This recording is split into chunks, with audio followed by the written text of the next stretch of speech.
Oh.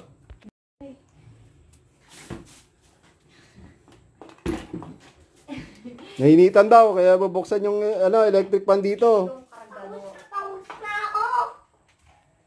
Takbo ang takbo. Bet ka ba pawis na pawis? Bet ka ba pawis na pawis? Kasi takbo na ako sa kabilis ko tumakbo. Ay, ganun ba? Oh, yan ah. Oo. Ah, ganun? O, upo na lang. O, yan o, may electric fan na, hindi ka napapawisan. Mas mabilis ako kay Kuya Adi. Ah, mas mabilis ka tumakbo? Ay, ganun pala. Talo lang siya sa race lagi. Ah, talo sa race? Bakit? Opo, untog ang tunggulo kasi natalo sa race. Eh, ikaw ayaw ko magpampos sa akin eh. Si Anya, dito ko napatitira. Si Anya, dito na pala titira kay tatay. Ikaw ba gusto mo? Nakakaroon na ng baby.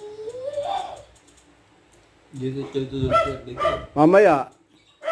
Lumaon eh. Hindi ako nakakaroon ng baby. Yung naalaga mo. Ito eh, ayaw sa akin eh. Pero kung nala si Anya. Ay, gusto ba kay tatay? Yung kasi yun ang nakakaroon ng baby. Ano yan? Tinapay. Ah, gusto mo ba ng tinapay? Ay, gusto may ham, tinapay at cheese. Napakasarap. Ah, ganun ba yun? Napakasarap. Nahan na kami ham. Siyang may toyo pa. Tunta eh. Ba't tinapay may toyo? Doon, ano ba? Ito. Hindi na rin. May toyo.